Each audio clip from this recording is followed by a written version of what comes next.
جناب رسول اکرم صلی اللہ علیہ وسلم نے دین پھیلایا. اب حضور کو دنیا سے رخصت ہونا ہے. حضور کو معلوم تھا کہ دین ان کے حوالے ہو چکا ہے, چند مہینے میری زندگی کے باقی ہیں اور آپ کو حضور کو دنیا سے رخصت ہونا ہے. حضور حج کر رہے ہیں, میدان عرفات ہے, تمام صحابہ احرام کی حالت میں ہیں. وہ دن اس انسانی تاریخ کا یونیک دن تھا. ایسا دن نہ اس سے پہلے کبھی آیا تھا اور ایسا دن قیامت تک کبھی نہیں آئے گا, کیونکہ اس میدان میں اللہ کے نبی بھی ہیں اور صحابہ کرام بھی ہیں. اس کے اگلے سال صحابہ کرام تو تھے مگر نبی نہیں تھے, اور اس سے پہلے نبی تو ہوتے تھے مگر صحابہ نہیں ہوتے تھے. یہ ایک ہی دن ایسا انسانی تاریخ میں گزرا ہے, نبی بھی موجود ہیں اور صحابہ بھی 1 لاکھ سے زیادہ موجود ہیں.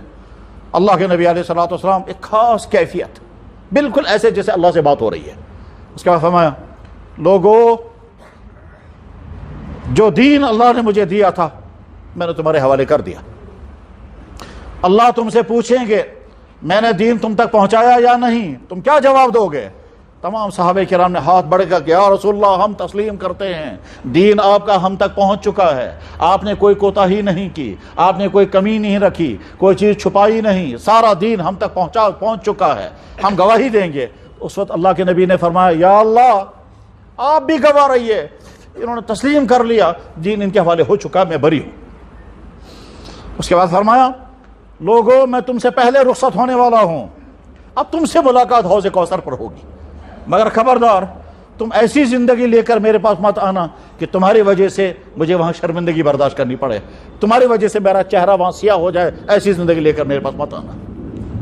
ہر مسلمان اپنے آپ کو میٹر لگا کے دیکھے, کہیں ایسا تو نہیں ہے کہ قیامت کے دن جب ہم اللہ کے نبی کے سامنے جائیں اور اللہ کے نبی فرمائے تو کیا جوانی لے کر آ گیا, تو میری امت کا جوان تھا, تو کیا مولوی بن کر آیا, تو میری امت کا عالم تھا.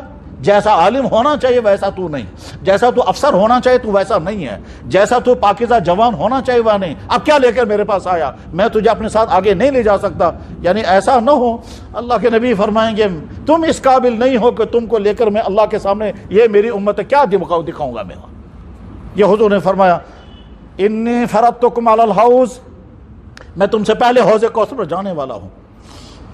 وانی مکاثر بکم الامم, باقی قوموں پر میں فخر کروں گا. فلا تسودوا وجہی, خبردار ایسا نہ ہو تمہاری وجہ سے میرا چہرہ وہاں سیاہ ہو جائے. اس لیے میرے بھائی ہر آدمی اپنے آپ کو میٹر لگائے اور دیکھے میری زندگی کون سی والی ہے. ایسی تو نہیں ہے کہ قیامت کے دن جب میں جاؤں گا تو میرا نبی فرمائے کیا لے کر آئے تو میرے پاس, اور ایسا نہ کہ اللہ کے نبی مجھے گلے لگائیں. اور ایسا کرنے کے لیے بہت لڑنا ہوگا اپنے آپ سے, اپنے نفس سے, سوسائٹی سے, فیشنوں سے, برے جذبات سے, شیطان سے. اس کے بعد انسان صحیح ایمان والا بن سکے گا. وآخر دعوانا الحمدللہ رب العالمین برحمتک یا ارحم الراحمین, آمین.